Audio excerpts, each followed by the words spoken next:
Welcome to LOA Today. I'm Walt Thiessen here with Daniel Mangana, and this is your Daily Dose of Happy. We are so happy you decided to join us today, especially since we have a special guest joining us today, Monique Scott, who is somebody that Dan's known for about a year and a half now. And I was just getting to know her before we got started here, Dan, and I think you got a really good guest here. She's cool. I like her. She's really good. Good stuff. So thank you This for makes bringing me her happy. along. Makes Tell me us a little happy. bit about what you know about Monique from the time that you've known her. So Monique is someone who's magical, but magical in a way that doesn't do so egotistically. She's always giving credibility to the support that actually gets her to where she is with all the magic that she creates. She's very passionate about supporting the people that she works with, very grounded in her approach to manifestation. And I think she's got a beautiful perspective on the way that we can create with more ease and grace that she actually lives. So it's not just someone that's given like a story of something they read in a book. There's someone that actually lives what she teaches. And yeah, she's just dope as fudge. Well, then I can't think of any reason why we should continue to wait. So, Monique, thank you first of all for joining us, and second of all, have we oversold you? I don't understand. Where have you achieved sainthood yet? What's going on here? I don't get it. I'm close, not quite. Well, it's such a pleasure to be here with you, Walt and Dan, my friend. Thank you so much for having me on your show today. Our pleasure. I am, as Dan said, I am a manifestation coach, and I do coach from the place of my own experiences. So I primarily help women, all people, but mostly women, manifest major life changes like I've had. I'm 50, so most of my clients are over 40. They're women, and they're looking for manifesting a life change like I have. That's usually a major move, maybe moving out of the country and manifesting their own online business like I've been able to do within the last 6 months.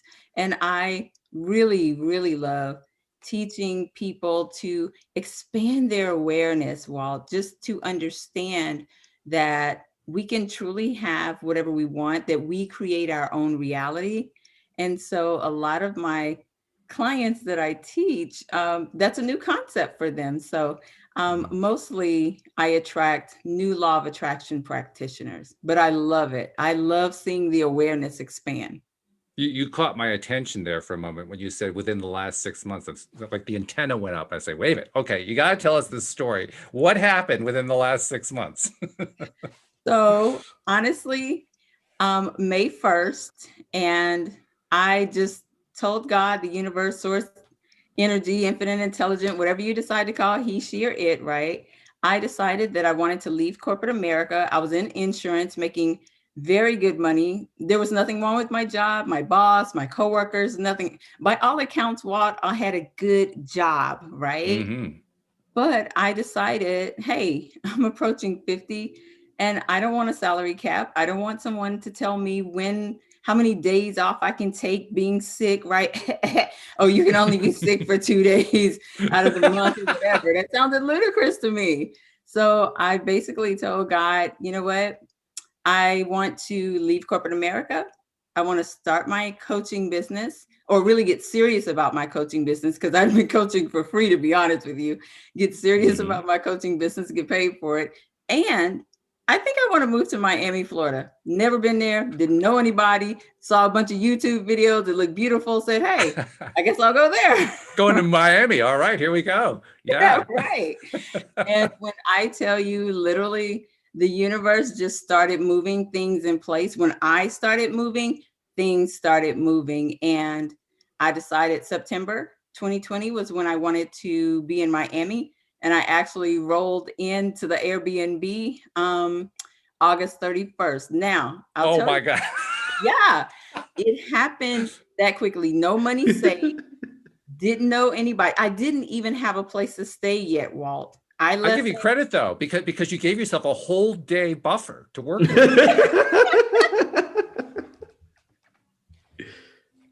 Yes, I did. Yes, I did. It was great. It was just amazing to see how everything was falling into to place. And I just want to teach other people how to do the same, that the life that you want is available for you as long as you have faith and you keep moving, you're good. I think I know the answer to this question before I even ask it, but were you surprised when it all happened the way you wanted it to happen? Um, I'm going to be honest, no. And the reason why is because this is my third manifestation of this sort. Really? Yeah, I my told you, first Walt. one. I told you, she's magical. My Magical first doesn't one. begin to describe it, Daniel. We have to come up with a new word that's like 3 orders above magical. I tell you, Walt, you know, I have a military background, so I'm kind of used to moving around, right? And I moved from Louisiana to Seattle.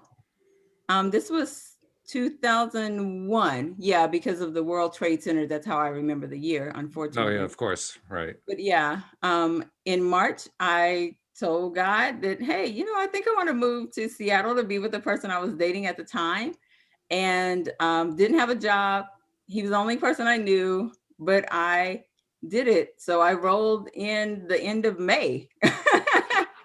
Wow. No money saved or anything, got a job. And I mean, it's crazy. Then I did it again, moving from Seattle down to Atlanta. That was took me about 2 months. Same Oh, scenario. well, geez. I mean, you took your time with that one. Yeah, so I seem to have this knack for moving, which is why that's pretty much my niche. I like to have. But why do you think it's so easy for you? I mean, lots of people, I'm sure you have clients who have stories that talk about how difficult it is. And, you know, they've been asking for the same thing for years and not getting anywhere. What's the difference, do you think? Faith.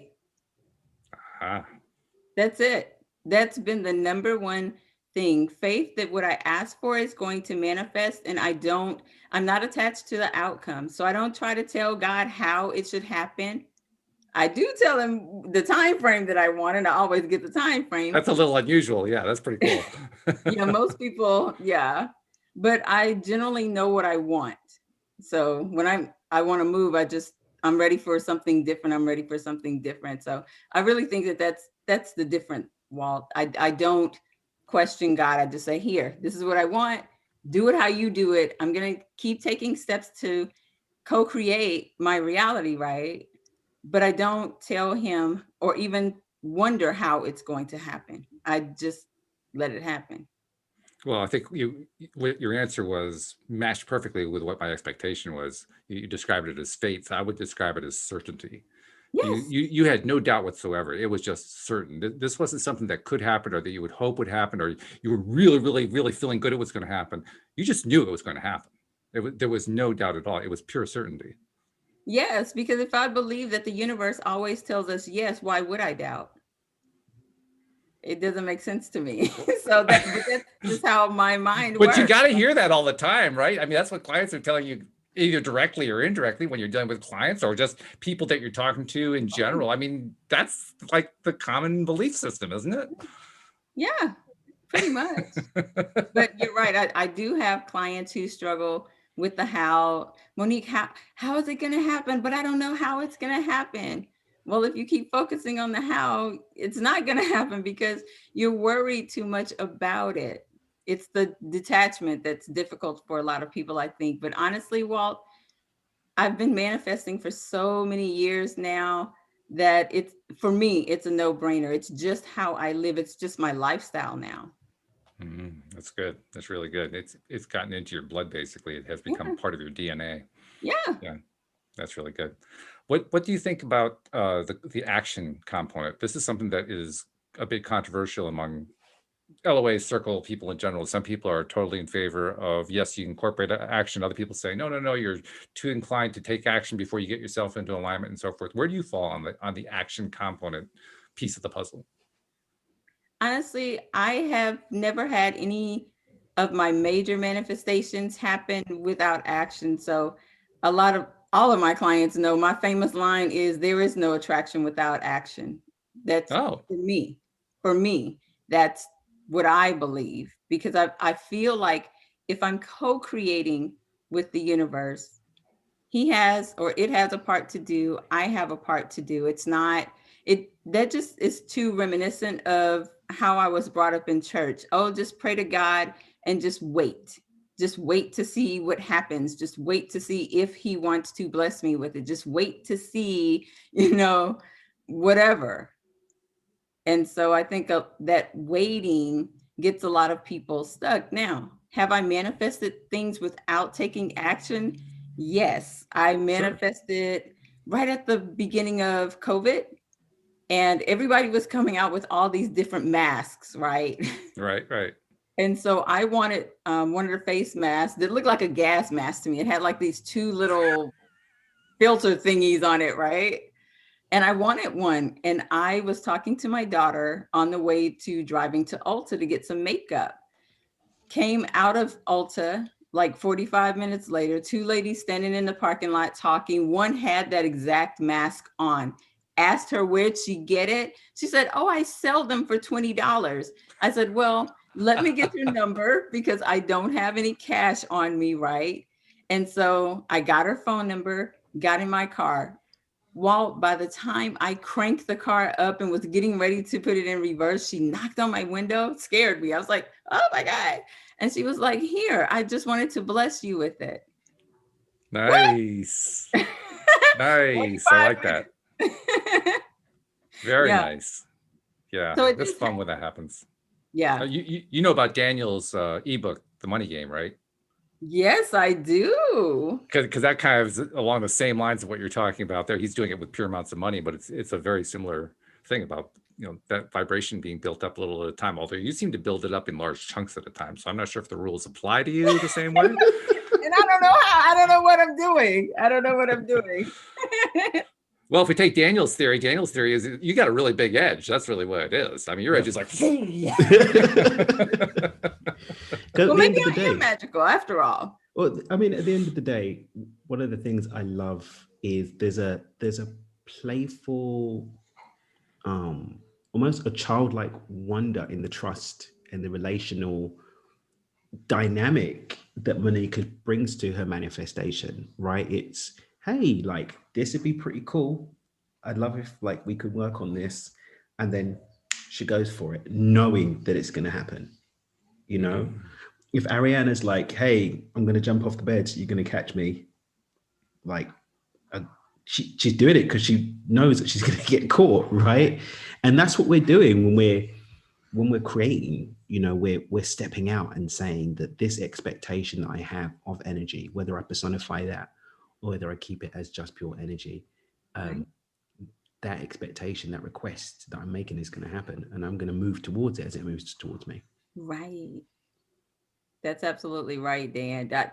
I never thought about it like that, but you're right. Because when you think about children and when they are playing, right? When they're playing make-believe, and you'll experience this as, your son gets older, but children have this amazing ability, and we all know why, right? Mm-hmm. But they have this amazing ability to stay in character for hours, sometimes the whole day, right? Mm-hmm. As a cowboy or a princess or whatever it is, they are completely convinced and immersed in that character. You can't tell them they're not a cowboy. You can't tell her she's not a fabulous princess, right? They believe it to their core. And so I think that that's part of why my manifestations happen as quickly as they do, because I really believe it to my core, Walt, what you were talking about. I just don't even think that it's not going to happen. I just don't. I was thinking very recently about this whole idea of what it's like when you're a kid, and like you're just saying that you just believe in it wholeheartedly. I was thinking back to my own time as a kid, and if I was playing something, the question of whether or not I was really the fireman never even entered the conversation. Never. It was never part of even the thought process. It's, I'm just a fireman, that's all. Deal with it. And that's what we do, and that becomes our life as we get older. But we forget about, we dissolve that line differently when we're grown-ups, because we're playing make-believe, but we're playing make-believe on the back of a script that we didn't even write ourselves. And we're writing it as we go.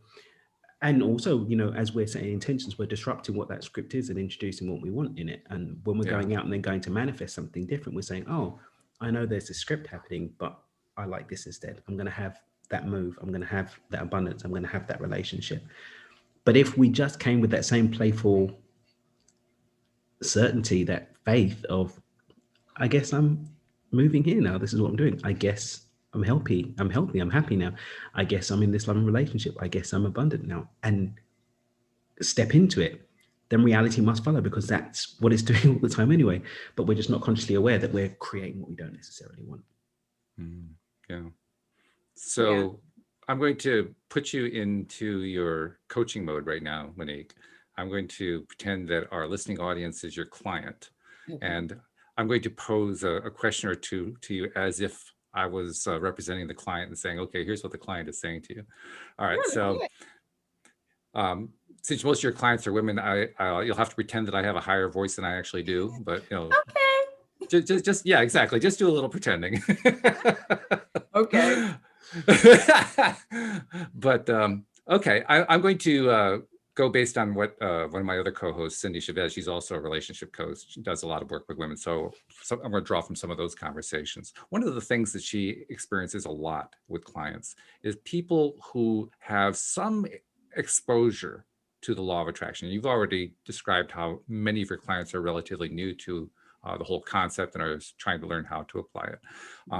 One of the things that people do when they're new to it is they lack certain pieces of information about how the whole thing works. So they have, I'll call it unrealistic expectations. So from that perspective, I'm going to pretend I'm the client. I'm going to say, you know, I have this relationship that I'm in my early 20s, and I've had this relationship with this guy for the last month, or not last month, last 12 months. And we're talking about getting married, and then all of a sudden I find out he's got this other girlfriend, and I don't know what to do. And I know the law of attraction says that I attracted this, but I don't see how I attracted. This was him, you know. And then it goes into this long thing. So, what do you say to somebody who's in that place? The very first thing I'm going to ask her, or we're going to discuss, is there has to be some level of doubt there that the relationship was going to materialize into a long-term relationship, right? So there has to be some doubt, because we don't attract what we want necessarily, but we always attract who we are. And so I would tell her that deep down inside, there's some doubt that it's not going to work out, maybe from past relationships that didn't work out. So what she needs to do, in my opinion, is to align her energy with what she really wants, because on some level, she has caused this, even though we don't like to acknowledge that, or we don't even think that we do. But subconsciously, the subconscious mind records every single thing. It doesn't forget anything. Even though we may get older, we forget ourselves. So I would tell her, on some level, you have attracted this, whether or not you're aware of it. That's just the fact. So what we need to do is realign your energy back to a space where you can repair this relationship. And for me, scripting has always been a huge thing. And I would let her know, you know, I kind of had a somewhat similar situation with a relationship, to where I caused the relationship to end. But I also manifested that person, my specific person, back as well. But it was because I did the inner work. Okay, good. All right, so I'm going, based on your answer, and I love the answer, by the way, but based on your answer, I'm going to dare to push the edges a little bit here. And we often do that here on the show. We'll explore topics that are sometimes pretty uncomfortable, and this is definitely in that category. So I'm going to modify my 22-year-old young woman who's asking you this question, and her case is now a little bit different in that she's about to complain that when she was growing up, there was an adult male in her life who was abusing her. And she takes umbrage at the idea that she attracted that man into her life. How do you address that kind of a situation? I would probably tell her my own situation. You know, I don't mind sharing this. It's not something that I tell everybody, but when I was 15, I was raped.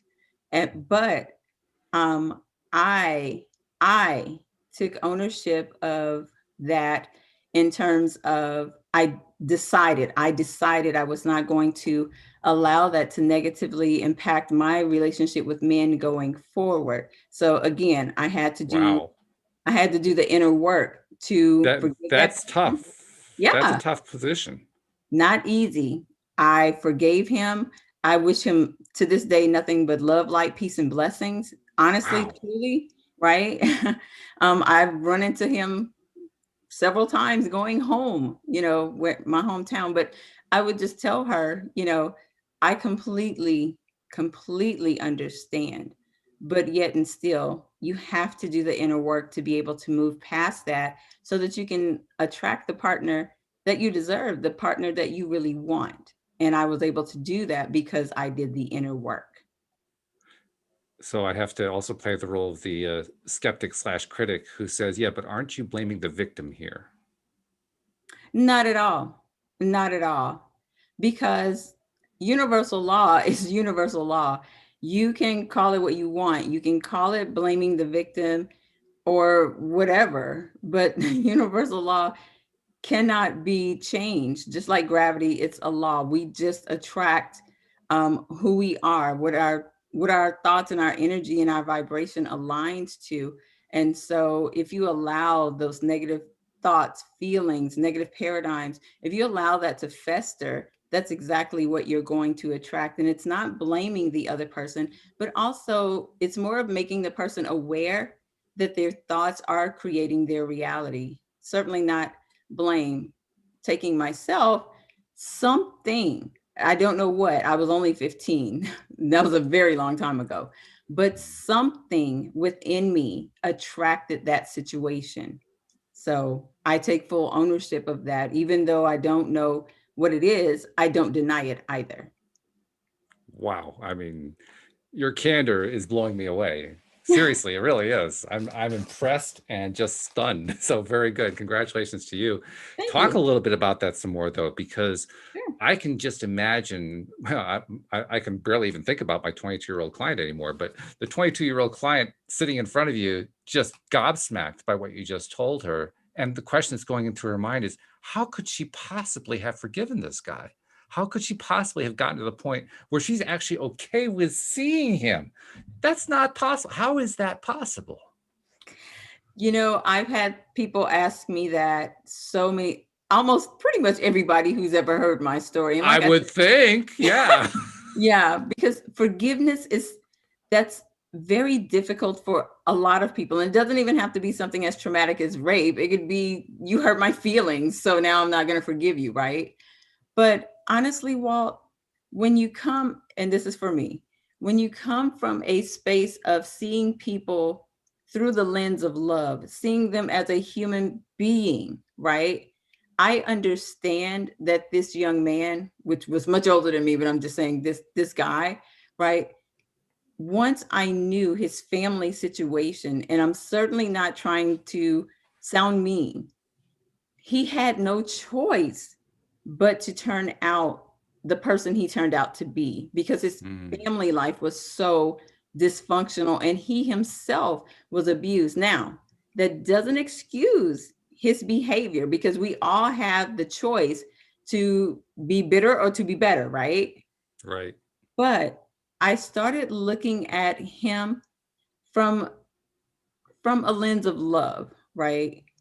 His upbringing, his parents, that wasn't his fault. Them abusing him wasn't his fault. He didn't take ownership of that and change the person he is. However, for me, because I need to be okay with Monique, I need to or want to have a loving relationship. I've got to let this go. I've got to let this go. Like I said, either I can allow the situation to make me bitter or I can let it make me better. And I chose to let it make me better. And I believe because of that, that makes me a better person because I choose love instead of hatred, right? I don't, I hate the act, but not the person. And I think that's hard for people to detach from, Sure. right? Yeah. Right. They talk about that, I was raised Baptist. We talk about that in church a lot. And what I always thought was people have a hard time taking the sin, such as it is, away from the sinner. It's two different things. It's a person and it's an act, but it's not all together, in my opinion. And so that's just kind of where I came from, a place from of just seeing him as a human being and actually feeling sorry for him, to be honest with you, because his life hasn't gotten any better. And I totally believe in karma. So the life that he has led is currently living, right? One of poverty and drug abuse. It's just what is based on the choices that he made. So to me, He continued the pattern, basically. I mean, not necessarily that specific pattern, but he continued the pattern. right. And so I don't believe in revenge. I believe however you live, karma is real. It'll come back to you in some way better than I could ever think of trying to get you back, right? I just don't Boy, believe is it. that the truth. Yeah, so It really is true. How do people respond? I imagine you get a wide range of responses to that story, to that way of looking at things and understanding things. Usually I get the girl, it couldn't be me. That's Okay. what I get. Honey, not me, girl. Each his own, right? We're all a work in progress, Walt. And so again, with any and everybody, I just choose to look at people in love, period. The way I believe that God looks at us, in love. I give you a lot of credit for that, because that's an advanced soul that is getting to that place. That's a place that can take a lot to get to. And you had what it took. I mean, when you first made that decision, was it a hard decision? Did it take a long time? Was it quick? How did that work out? And that's the thing, Walt. I don't ever remember like actually making that decision, but obviously I did at some point. Yeah, obviously I did at some point. But it's not like I ever went to therapy or then I just decided, you know what, this has to change. I think if you know me personally, I've always been a very happy-go-lucky, kind of like what Dan said, a childlike kind of disposition. I'm just not going to let anything or anybody get me down. Whatever it is, I can get over it. I can get past it. I can transcend it. I'm not going to dwell on the negative. Hey, and there's just too much life to live. I don't have time for that, right? So let's just keep pushing forward. Oh, I hear you. That's really good. I think you're also kind of indirectly tapping into something we've talked about on each of the different shows. I do this show 5 days a week with a group of different co-hosts, and I'm sure I've had this conversation with Daniel. I've had it with other co-hosts as well. The idea that when you live a higher vibrational life than you were living previously, or perhaps higher than many people live, those situations, those instances where you dip down into the contrast or into the polarity, as we like to call it, they don't last as long. And we bounce up. We're more buoyant because of that. I get the feeling you've kind of naturally been that way all your life. Am I reading that right? Yes. Yeah. Okay. You are. I have been. That's just who. Why do you think that is? What is it about you from the very beginning? Is it that you just didn't lose what we lost, or did you gain something we didn't have? Which was it? I don't know, but I was definitely always the kid who wanted to be everybody's friend. If two people were fighting, I was always the one, well, let's just talk it out, guys. I want y'all to be friends again. I was always that The peacemaker. one, right? The peacemaker, yeah. The kumbaya one, yes. I'll take hands now. That was me. That was definitely me. But I am my father's daughter for sure. Yeah, I look like him. He's been passed on for about 20 years now, but I look like him. I have his same disposition. People loved him. My dad didn't play now, but he was a good guy. He was a very generous person. He was definitely the one who would buy a round of drinks for everybody in the little speakeasy, right. Kind of, yeah. So that's me too. Okay. So we're going out with you then. I got you. Yes, we're all meeting in Miami Beach in 2 weeks. You see. But talk about your dad a little bit more, because obviously he had a big influence on your life if you're citing him in this context? I mean, clearly he was an outgoing guy. He was a social guy and so forth. But what else? What were the big ways that he was an influence on you? I think the biggest way, and like you said, people don't like to talk about this, but I don't mind going there, right? So I'm from a really small town in Louisiana. And believe it or not, the town, I graduated in 1988 and we still had separate proms, right? Black Wow. people had a prom, white people Yeah. had a prom. So, and we didn't I have remember any reading about that too. Yeah. yeah, and we didn't have any other diversity in the city at that time, and we still really don't. It's like maybe 5,000 people. And so my Yeah. father was a truck driver, right? Mhm. A local truck driver. And because I'm his mini me, I would go sometimes on the weekend with him and we would go to these truck stops. Well, by and large, we were usually probably the only Black people in these truck stops, Yeah. Right. but maybe one or two or three, right? Mm-hmm. But I think what impacted me the most that, and we're talking the 1970s, early mid Oh 70s, yeah. Yeah. yeah, in Louisiana. So Right. these little bitty small towns. Yeah. But everybody loved my dad. Wow. Everybody loved him. I never experienced any racism with him, but I saw, and I'm just a Wow. kid, so I don't even know what racism is at that point. But what I Sure. do know is all these men call his Cool Breeze was his truck handle. That was his handle name Right. over the TV, right? So Yeah. when he would walk in the truck stop, and they're small truck stops, everybody would be, "Hey, Cool Breeze," and my dad would hug them, shake their hand, sit me at the counter, get me a burger. But I learned a lot from just being kind to people. If you're kind to people, they're usually kind back to you, right? Even the most difficult people, if you're nice to them, they're generally kind of surprised that you're nice to them, but then they're nice back most of the time. And I think that's probably the biggest lesson that I learned from my dad. He just seems to love everybody no matter what. You know what? If you have a problem with my skin color, then that's on you. But that's not going to keep me from liking you, loving you, talking to you, right? I'm not going to put myself in harm's danger, in harm's way if you don't Sure. want to talk to me. But we can all be friends, right?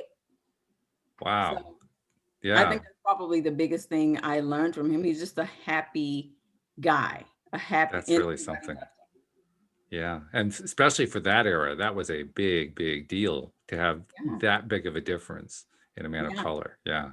And they Really, never really treated big. me any differently either. I Hmm. never felt like I was the only little Black girl in the Right, truck right. stop, even though I was, right? That's really great. Yeah. Yeah. What do you think it is? I mean, you actually used two words there. I want to differentiate them Yeah. between the two of them for a moment. Nice and kind. Uh, to me, the big word there is kind. I mean, people can be nice and they can not really mean it. So you see that a lot, especially in the South. But Yeah. kindness is an entirely different thing. And when you said that he was kind, that came through in loud colors. Loud colors can colors be loud? I guess they can, yeah. But in loud sounds and bright colors. Let's put it that way. Uh-huh. That kindness is really what broke the ice. I think the fact that he was apparently a very, very kind man made a huge difference. And I wanted to ask a bunch of questions off of that one Sure. because there's so many ways to go, but I'll just go with one right now. Okay. Why do you think kindness is so effective? I think it's so effective is because honestly, it seems to be such a rarity. Like you said, Mm, people can be nice without being kind. But generally, when people are kind, they show what? Compassion. yeah. And being from, growing up in the South, compassion towards your fellow man is a given. I was raised that you don't walk into someone's home or you don't meet people on the street without actually speaking. If you look someone in the face, you speak, If you meet someone, you put your hand out and introduce yourself, right? I think kindness is something it's almost becoming a lost art, but I saw my dad give to people who had less than. And we weren't Mm, rich by any means, right? My dad made really good money. We weren't rich, but he was not a miser. He was extremely generous. He mhm. always had something nice to say to people. And I, in turn, Walt, learn you can always find something nice to compliment someone on, even if it's just their shoes, right? Everybody likes to feel good. Everybody wants to feel valued, and everybody is valuable. So I really do try to be kind to people because we need that. I mean, if you're coming from a biblical standpoint, and sometimes I do, right? Jesus was compassionate. He Mhm. saw other people's pains and hurts and wants, right? And he helped without any prerequisites, without asking for anything in return. And I think that people forget that kindness is free. It doesn't cost you anything to be kind. A lot of people might argue with that, saying, "Oh, well, it costs me something every time I'm kind," but I understand what you mean. Depends if they go to the speakeasy with them or not. That's right. Yes. Then the kindness might cost a little bit. Very true. Very true. But I also wanted to point out the kindness that you are exhibiting in your story, and you're just exhibiting here on the show too, just because of who you are. It's very evident that that's a big part of who you are. Thank you. I am going to hypothesize that that kindness, that level of kindness that you learned to not only give, but also to hold within yourself, goes a long way toward that confidence we were talking about a few moments ago, when we talked about how when you wanted to make that move, it wasn't even a question of doubt. It was just going to happen. You were certain of it. You had that high level of certainty. Kindness, I think, fuels that, because whenever we're spending our time feeding kindness to others, we can't, there's no way you can really be kind to somebody from a low vibe situation. No. It's not really possible to do. So the moment that you're exhibiting kindness, you're exhibiting from a high vibe perspective. Well, high vibe is where you're going to have no resistance or low resistance. Well, Right. then of course you're going to feel certain, because you feel it's like you're talking about living in the zone regularly as like a lifestyle, not an occasional thing that you get into. That, Right. like the athlete zone, where they can't miss a pitch, or they can't, fail to catch the football or whatever. I mean, it's that kind of a zone. That's what that kindness does, isn't it? Yeah, I completely agree. I think that that has a lot to do with my vibration, and my vibration attracting the things that I want regularly. Again, I've only been, privy to the law of attraction since 2016. But before that, I had no idea about vibration and energy, the law of attraction, universal law. I didn't know any of that. I just knew what my brother and my mom would always say. Oh, my nickname is Mickey, right? So Mickey. they would say, oh, Mickey's lucky. She always gets everything she wants. Everything just always seems to work out for her, right? But I didn't realize, like you said, I think it's the kindness and the confidence. And I honestly believe what you put out, that karma, again, what you put out to the world, you get back. And so I think that's a part of it too. By the way, you also share something in common with my niece. Her name is Michaela, but she's known as Mickey as well. So Oh my gosh, that's a good girl. absolutely. And she just had her first baby. Riley May she's like I guess 4 or 5 months old now. So Aw, I hope they're doing well. they're doing very well. Yeah, Mickey is absolutely enthralled with being a mom. Every single video that you see, or you can either hear her voice with like lyrical notes in the voice, or you can see the big smile on her face. She is loving motherhood. She is just loving it. And Like talk someone about kindness. else, no, but I'm not gonna say anything. It's creepy. No, honestly, guys, it's really creepy. I've heard it said, oh, things are different. Oh yeah, it's gonna be different or whatever. Then when you see this little human just come out of nowhere. Yeah, And literally. I thought I understood it. I was there for my nephew was born by C-section, and I was there for his birth.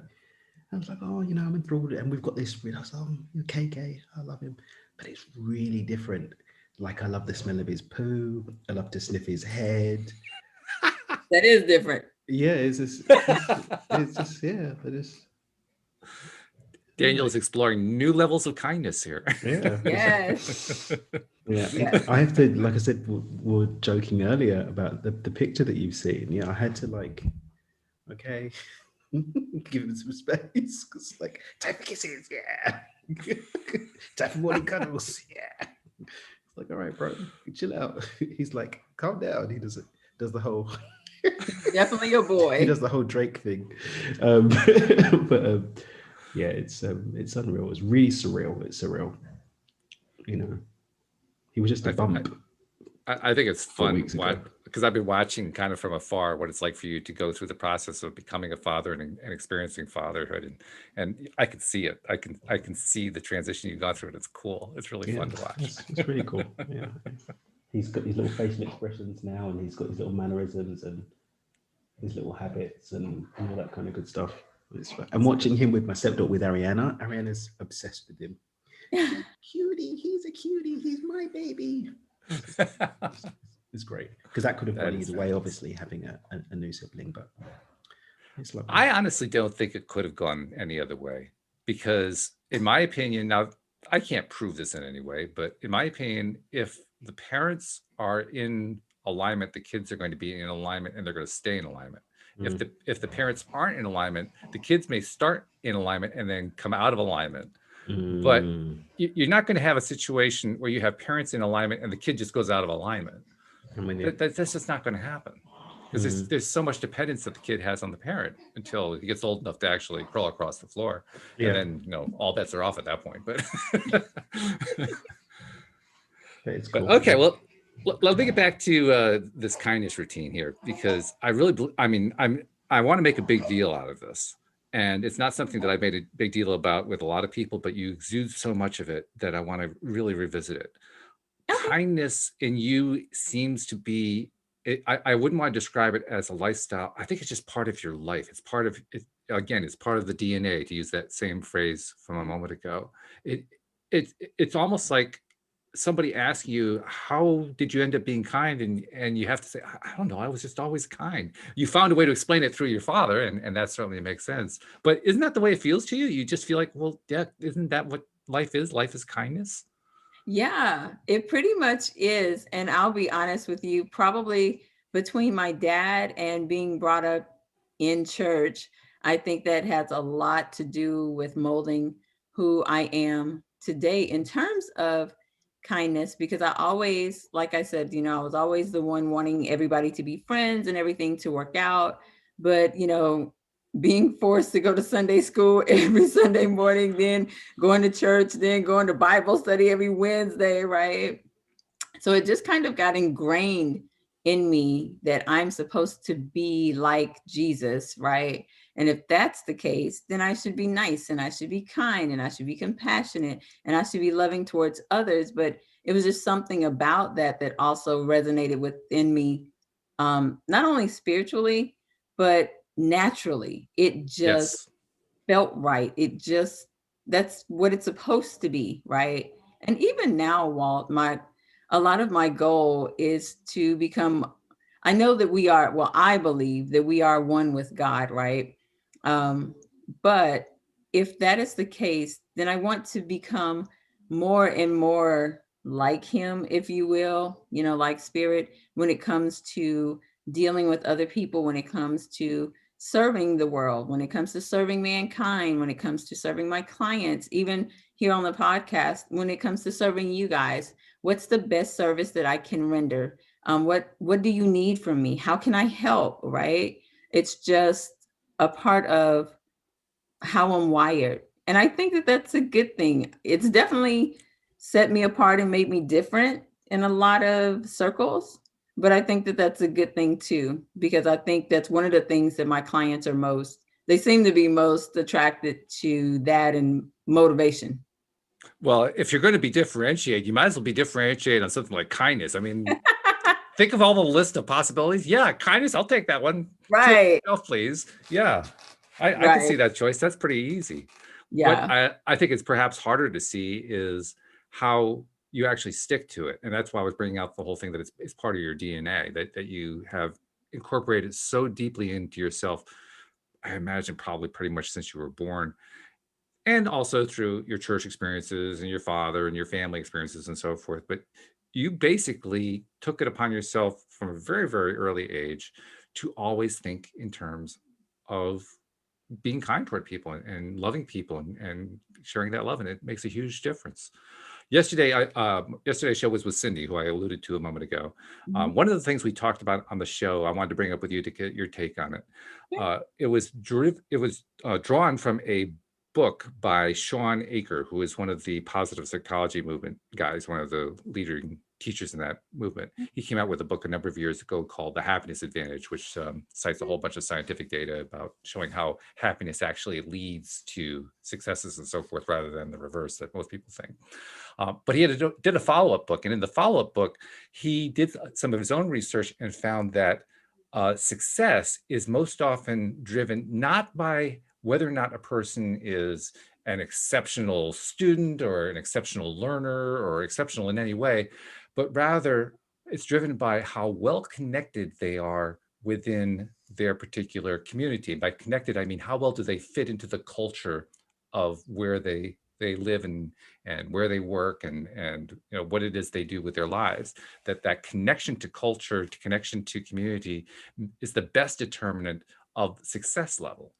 And I've wondered, given what you've told us so far about what your upbringing was and what kind of a community you came from, family background and so forth, how do you relate to that concept? Do you think there's truth to that one? Oh, absolutely. Because as you were talking, it kind of clicked for me, my last job that I talked about, right? That I left back in August. So one of the things that I was surprised about is, I'm just going to keep it 100, or a bean, as my daughter, these youngsters say today, right? I'm just going to keep it a bean. So honestly, my coworkers, although they were nice, like we talked about, they were nice, but they were negative, right? They were nice, but they were negative. And so when my boss hired me, that's probably one of the first things that he said, was that he thought I was going to go a long way in the company. I was hired as a technical assistant, but he was like, within a year or two, I definitely plan on making you an underwriter's assistant. Like, he was already He was mapping planning your out my career. Yeah. my career path already. And I'm thinking, I don't plan on being here that long. Not exactly the thing to say to an interviewer on the interview day, is it? No. Hey, that's what I'm thinking inside. I'm like, okay. But I could see how my disposition did make me successful in that role. And I took the initiative, just like I said before. If you're nice to people, people are nice back to you. And like I said, they were nice, but they were kind of on the negative side, right? Mm. And so, because I like to look at everything on the positive side, I would just take the initiative to talk to other underwriters, right? They were pretty high up in the company. I didn't really see any difference between the two of us, right? And neither did the underwriters and me. So I think that because of my disposition, my kindness, my willingness to help, my taking initiative, I think that that quickly catapulted my career path, right, towards success, when the other ladies just kind of was sort of stagnant, if you will, right? I think it was definitely my attitude and like you said, my kindness, my consideration, that made me stand out from most people in the company, where people wanted to help me succeed. So, two-part question. First part, I think I know the answer. Would you recommend that people learn to become kinder? And second of all, how would you suggest that they actually learn that? Yes is the first answer, of course. And two, the same way that I did. I consciously made it a decision. I decided that this was who I was going to be, period. I just decided and started taking action. And sometimes I look for opportunities to be kind. Other times, when opportunities presented themselves to me, I took action and I decided to be kind. And I know in this day and age, you know, well, maybe not so much now, but you never know if people who are on the corner asking for money are really, they really need it, or if people are scamming. But I mean, we're in the whole COVID pandemic thing. I've never seen anything like it now. So Right. I just always assume that person is being, truthful about their situation. And I'm always quick to give, right? I always try to keep some cash because I know I'm going to run into someone. So I choose to get cash because I know I'm probably going to run into someone who may need some financial help. And even if it's $1 or $2, hey, it's what I got, right? I can be kind, I can be compassionate, but it's something that you have to decide that you're going to do and make it a lifestyle. Just like brushing your teeth. You don't go a day without brushing your teeth. You decide you're going to brush your teeth. At least I hope you decide you're going to brush your teeth every day, right? If not, I got some gum. Well, I'm okay. I went to the ultrasonic toothbrush, so I'm good. It's all okay since then. Walt's got this weird toothbrush that doesn't make any noise. It just sort of It doesn't make any noise. You don't brush with it. You just like hold it to your tooth. One of those scenes in a movie where it's like one person's doing stuff and then the other one's going doo, doo, doo, and you can't even see what's going on. So he's just like doo, doo, doo, doo, doo. My wife actually wants me to give her a demonstration because she's afraid she's going to screw it up. And I'm saying, you can't screw it up. You hold the toothbrush to your mouth and you don't do anything. You just let it do the work. You can't mess it up. Does it give a really good clean, Walt? Does it give like an extra sexy clean? I would say that it does. I mean, I'm not a person who goes to the dentist at all. And my teeth have gotten white, much whiter than they've been in a long time. Well, that means all the junk is gone, right? Well, because I've got this weird thing that I'm going to have yellow teeth. I've got this like sleeping fear, this nightmare. I'm going to have yellow teeth and be on camera with like really bad teeth. So like, get it. It's I mean, the hardest part about the ultrasonic toothbrush, and by the way, it's not the same as a sonic toothbrush for those who are kind of confused about that. Those are a completely different thing. The ultrasonic toothbrush, first of all, they're more expensive. They're like, $200 or $300, but it's well worth it. The hardest thing to get used to is that you don't brush. Right. Which is, I mean, if you have that habit of putting this stick into your mouth and wanting to start brushing, you have to stop that. You just hold it there. That's the hardest part. If you can handle that part, it's easy. I agree. But yeah, I don't know how we got off on toothbrushes, but I think it was me. I'm the distraction point today. Speaking of which, yes. That was the segue, Walt. That was the segue. I think we need to work on the segue a little bit. Alex, if you're watching, don't be ashamed of us. I will attempt to rescue the segue and say, by the way, if you have any questions that you'd like to ask any of our panelists or any of our co-hosts or guests on the show, take advantage of the LOA Today app and fill out the form and send in your question, because that's how we include questions here on the show. And we love it when we get them. It's really wonderful. We had quite a few the last few days. In fact, actually, I should take a moment because we got an email back from Deborah, I believe it was. Deborah's sent a lot of stuff in lately, and I think this was a response to the show that we did. Let's see. Oh no, this is from 2 days ago that she sent this thing. Anyway, she sent this message in, and I wanted to share it on today's show. So let me do that. She says, "Loved yesterday's show. Thank you so much. It's great the way each presenter and guest brings something unique to each episode. In this case, it was a lovely blend of Dan's calm yet powerful presence. He exudes a quiet, empathic energy that's palpable. And of course, your good self doing a great job of moderating and balancing as always. And then Serenity Sam, who was on a couple days ago. I think that might be a bit of a misnomer. Serene isn't the first adjective that springs to mind. I don't know if you saw Serenity Sam, Dan, I don't think you were seeing that particular show. She is actually so high energy that serenity is probably not the right word to describe her. Deborah and I were kind of tossing words back and forth, like, skyrocket or, synchronicity or something that just takes off. I mean, Monique, for instance, you have a calm, high vibe, right? Mm-hmm. Sam's vibe is high, but it's so high that literally my monitor started to lose its integrity. We started to have emotional or energetic shakes in the signal. I mean, that's the whole thing was getting shaken up. So that's basically what she was referring to there. But she goes on to say, let's see, to maintain the alliterative effect, maybe sparkling and supernova. Yeah, there's another one, supernova Sam, that would have been good. Might be more appropriate.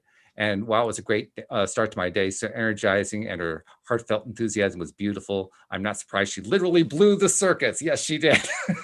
Wow. So my point is, you can, besides sending in questions, you can also send in comments. You can send in feedback, and we've gotten some wonderful feedback. So take advantage of that with the LOA Today app. We really like hearing from our listeners. And even though Monique is just here for this one visit, if you have a question for Monique, I'll make sure she gets the question, and we'll get the question answered and get it back to you here on the show. So take advantage that way. Just send in a question. But please do download and use the LOA Today app, because that's why we created it. We created it for you guys. We did, really.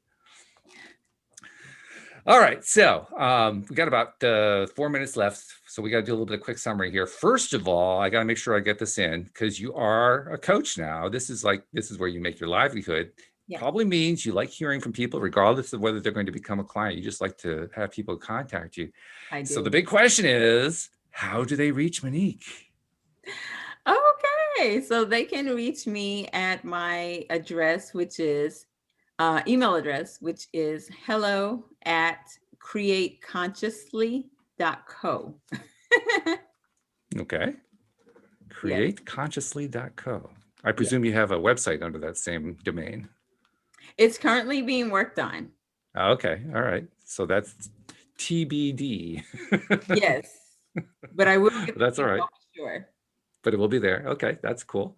And I know you mentioned that you deal primarily with women. You'll talk obviously to men too, but what is your typical client like? I mean, where is your sweet spot, so to speak, where the clients really seem to latch on and say, yes, I'm getting my big value from Monique?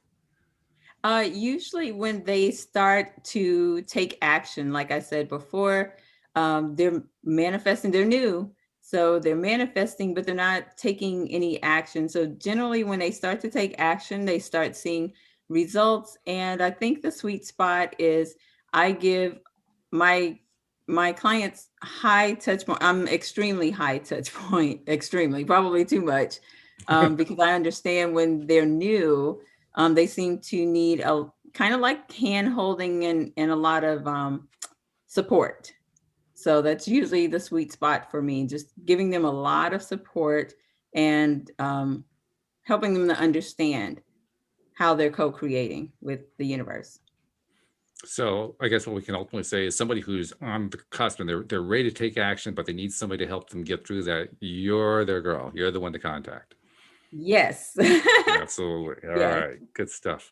Daniel, I think you brought another winner to us. I shouldn't be surprised. He keeps bringing winner after winner to the show. I mean, he's brought us some amazing guests. You are definitely up there with every one of the others. I mean, fabulous. Thank you. I'm going to leave the last closing word to Daniel. What's your way of summarizing this amazing show we've been through today, Daniel? Be kind, be playful, and have faith. A man of few words. I like it. Which, by the way, is unusual for Daniel. When I ask him a question, normally it's like 15 minutes and then I get back to my notes, I mean, it's just... like to be thorough. Absolutely. Well, we thank you very much for taking the time to join us today and sharing your kindness. Wow. We haven't really done kindness as a topic in a while, and you just brought it right back to the fore. So thank you. You gave me a reminder too, that's really important, that kindness thing. It is. Yeah. So thank you for doing that. Tomorrow's show, Linda and Rita will be on. We'll be answering questions about various requests people have about psychic readings, because Rita is a psychic. So we'll be incorporating those. We have had a couple that have been kind of sitting around for the last few days, so that will be included. So if you've been waiting, Rita's going to be answering some questions. In the meantime, thank you guys very much. Thank you to the very quiet but very attentive live streamers. And thank you especially to our podcast listeners as well. We'll see you all next time here on LOA Today. Goodbye, everybody. Bye.